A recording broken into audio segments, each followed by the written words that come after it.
Hello friends, welcome back to my channel. ఇవాళ నేను చూపించబోయే రెసిపీ సేమియాలతో దోశ. మామూలుగా మనం సేమియాలతో ఉప్మా చేస్తూ ఉంటాం కదా, అలా కాకుండా సేమియాలతో దోశ కూడా ఎంతో చక్కగా తయారు చేసుకోవచ్చు. అది ఎలానో ఒకసారి చూసేద్దామా మరి. నేను ఇక్కడ 1 కప్ రోస్టెడ్ సేమియా తీసుకుంటున్నానండి. ఒకవేళ మీ దగ్గర రోస్టెడ్ సేమియా లేకపోతే మామూలు సేమియాలను కూడా వేయించుకొని తీసుకోవచ్చు. 1 కప్ రోస్టెడ్ సేమియా ఇక్కడ తీసుకున్నాను. ఈ 1 కప్కి అన్ని హాఫ్ కప్తో మనం మెజర్ చేస్తున్నాము. హాఫ్ కప్ బియ్యం పిండి,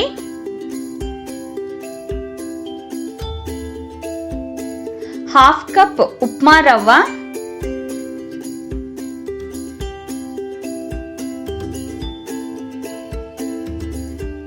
హాఫ్ కప్ పెరుగు, ఇవన్నీ హాఫ్ కప్పే తీసుకున్నానండి. సేమియా మాత్రం 1 కప్పు తీసుకున్నాను. ఇప్పుడు వీటిలోకి సన్నగా తరిగి పెట్టుకున్న ఒక ఆనియన్, కొంచెం అల్లం, కొంచెం కొత్తిమీరని సన్నగా కట్ చేసి పెట్టుకున్నాను, కొద్దిగా కరివేపాకు, ఒక 2 పచ్చిమిర్చి, 1 స్పూన్ జీలకర్ర, ఇవన్నీ నేను ఇందులోనే కలుపుకుంటున్నాను.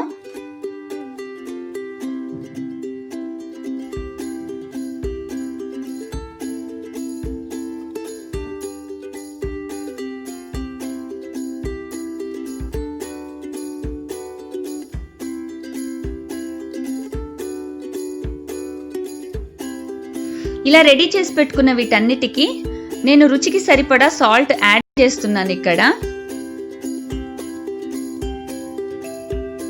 ఇందులోనే 1 కప్ వాటర్ కూడా యాడ్ చేస్తున్నానండి. మనం ప్రిపేర్ చేస్తుండే దోశ కాబట్టి ఎంత క్వాంటిటీతో వాటర్ అవసరమవుతుందో దాన్ని చూసుకొని మనం యాడ్ చేసుకోవచ్చు. తర్వాత ఇక్కడ నేను సేమియాలు విరిగిపోకుండా ఉండటానికని ఒక చిన్న స్పూన్తో కలబెడుతున్నాను. మరి గట్టిగా కలబెట్టామంటే సేమియా విరిగిపోతుందండి. ఇలా చాలా స్లోగా మనం సేమియాలన్నీ విరిగిపోకుండా కలుపుకోవాలి.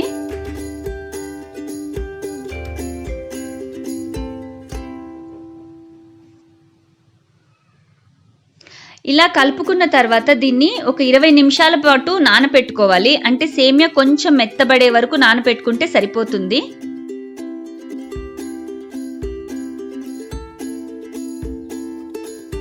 ఇలా 20 నిమిషాలు నానిన తర్వాత దీన్ని మళ్ళొకసారి కలుపుకోవాలి.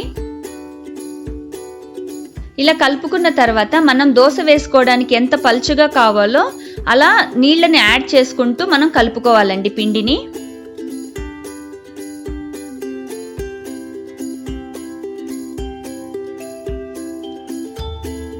ఇలా బాగా కలుపుకున్న తర్వాత మీరు చెక్ చేసుకోవచ్చు. ఇది బాగా సేమియా నలుపుతూ ఉంటే బాగా మెత్తగా అయిపోతుంది. అలా మెత్తగా అయ్యే వరకు దాన్ని నానపెట్టుకుంటే మనకు సరిపోతుందండి. ఇక్కడ చూస్తున్నారు కదా, ఈ విధంగా నానపెట్టుకోవాలి. ఇప్పుడు పూర్తిగా మన దోసపిండి రెడీ అయిపోయింది. ఇప్పుడు ఒకసారి దోశలు వేసుకొని చూద్దాము.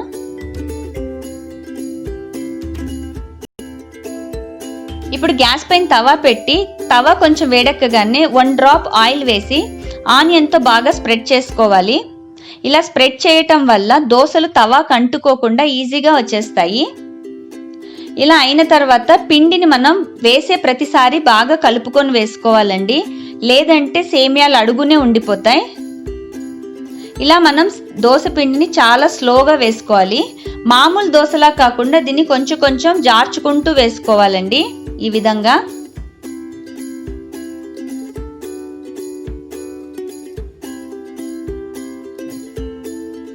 ఇలా పైన బాగా డ్రై అయిన తర్వాతే మనం దానిపైన ఆయిల్ వేసుకుంటాము.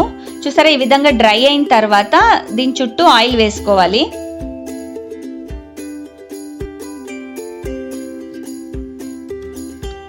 ఇలా ఒక సైడ్ బాగా కాల్చుకోవాలండి.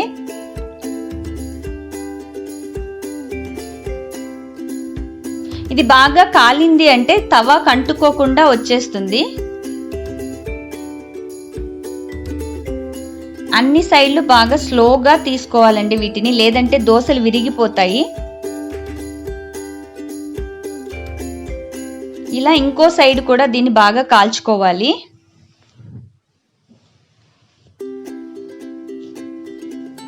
దీన్ని సిమ్లో పెట్టి చాలా స్లోగా కాల్చుకోవాలండి దోశల్ని. చూసారా ఎంత చక్కగా కాలింది కదా.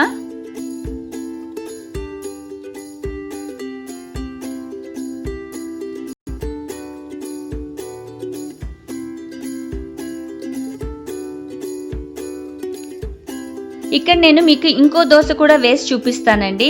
సేమ్ అలానే ఆనియన్తో బాగా స్ప్రెడ్ చేసుకోవాలి. స్ప్రెడ్ చేసిన తర్వాత ప్రతిసారి పిండిని బాగా కలుపుకొని వేసుకోవాలండి దోశలు. ఈ విధంగా చాలా స్లోగా దోశల్ని మనం వేసుకోవాలి.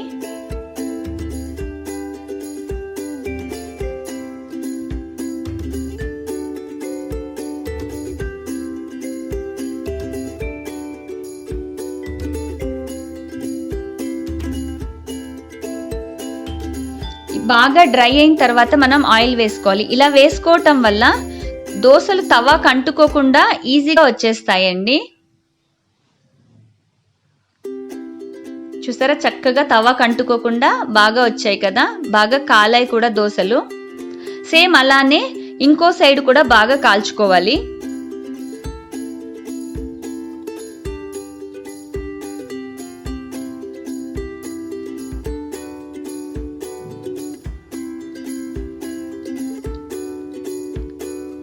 ఇంకో సైడ్ కూడా దోశ బాగా కాలిపోయిందండి. ఇప్పుడు వీటిని మనము సర్వింగ్ ప్లేట్లోకి తీసుకుందాము.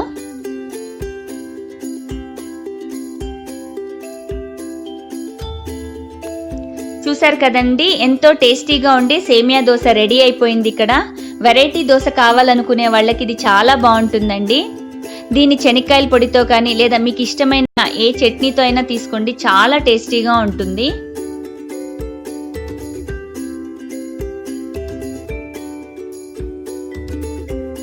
ఈ వంట మీకు నచ్చినట్లయితే మీ ఇంట్లో కూడా ట్రై చేసి ఎలా వచ్చిందో నా కామెంట్ బాక్స్లో తెలపండి. ఈ వీడియో మీకు నచ్చినట్లయితే నా వీడియోని లైక్ చేయండి, మీ ఫ్రెండ్స్ అందరికీ షేర్ చేయండి, నా ఛానల్ని సబ్స్క్రైబ్ చేయండి. Thank you.